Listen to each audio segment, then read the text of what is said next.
শীত হোক কিংবা গ্রীষ্মকাল, মনটা উদাসীন হলেই মনে হয় যেন দূরে কোথাও একটা জায়গায় ঘুরে আসি। সেই রকমই কিছুদিন আগে সপরিবার মিলে চলে গেছিলাম একটা ছোট্ট সুন্দর জায়গা, লালমাটি আর জঙ্গল দিয়ে ঘেরা ঝাড়গ্রামে। প্রথমে আমাদের হাওড়া থেকে ট্রেন ছিল, তাই জন্যই দেখো আমরা মেট্রো ধরে, প্রথম কিন্তু আমি আন্ডার ওয়াটার মেট্রোতে চললাম। এই মেট্রো ধরে আমরা চলে গেছিলাম হচ্ছে হাওড়া স্টেশন। তোমরা দেখতেই পাচ্ছ এই নীল রঙের লাইটটা দেখা যাচ্ছে, তার মানে আমরা গঙ্গা পার করছিলাম তখন, তাই জন্য এই ভিডিওটা তোমাদের সাথে শেয়ার করলাম। আর এখানে দেখতে পাচ্ছ যে মেট্রো স্টেশনটা এত সুন্দর করেছে যে বলে বোঝানোর নয়। আমাদের 5টার সময় ট্রেন ছিল, দেখতেই পাচ্ছ একদম অন্ধকার হয়ে গেছে। আর এই দেখো আমরা কোলাঘাট ব্রিজ ক্রস করছিলাম।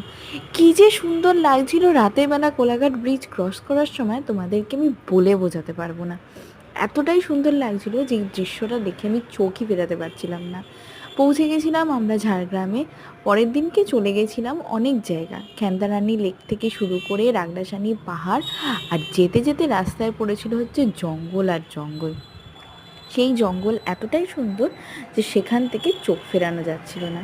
দেখতেই পাচ্ছ, শেয়ার করেছি তোমাদের সাথে, এত সুন্দর লাগছিল কি বলবো। আর এখানে কতগুলো ফটো আমি তোমাদের সাথে শেয়ার করেছি। এই যে লেকটা দেখতে পাচ্ছ সেটা হচ্ছে খ্যান্দারানী লেক। এটা হচ্ছে রাগদাসানি পাহাড়। এখানে বড় বড় পাথর রয়েছে, ড্যাম রয়েছে, অনেক কিছু রয়েছে। এটা হচ্ছে ঘাগরা ওয়াটারফল। আর এটা হচ্ছে একটা অনেক উঁচু পাহাড়, সেটার উপরে ছিল হচ্ছে একটা শিব মন্দির। তারপরে চলে গেছিলাম জঙ্গলের মধ্যে দিয়ে অনেকটা দূর পথে।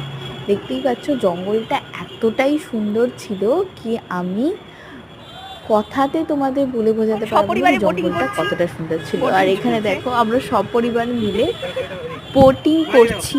আর এখানে আমি সেই ফটো শেয়ার করেছি যে আমরা সবাই মিলে একসাথে বোটিং করছিলাম। আমার বোটিং করতে ভীষণ ভালো লাগছিল। লাস্টে চলে গেছিলাম হচ্ছে একেবারে আষাঢ় দিন ছিল আমাদের। আসার দিন যতই যায় না কেন, আসার দিনটা কিন্তু একদম ভালো লাগে না। যাওয়ার সময় যতটা উত্তেজনা থাকে, আসার সময় কিন্তু ততটা একদমই ভালো লাগে না। কিন্তু এখানে দেখতে পাচ্ছ প্রপার ক্যাটওয়াক যাকে বলে, সেই ক্যাটওয়াকই করছে হচ্ছে এই জাগুয়া।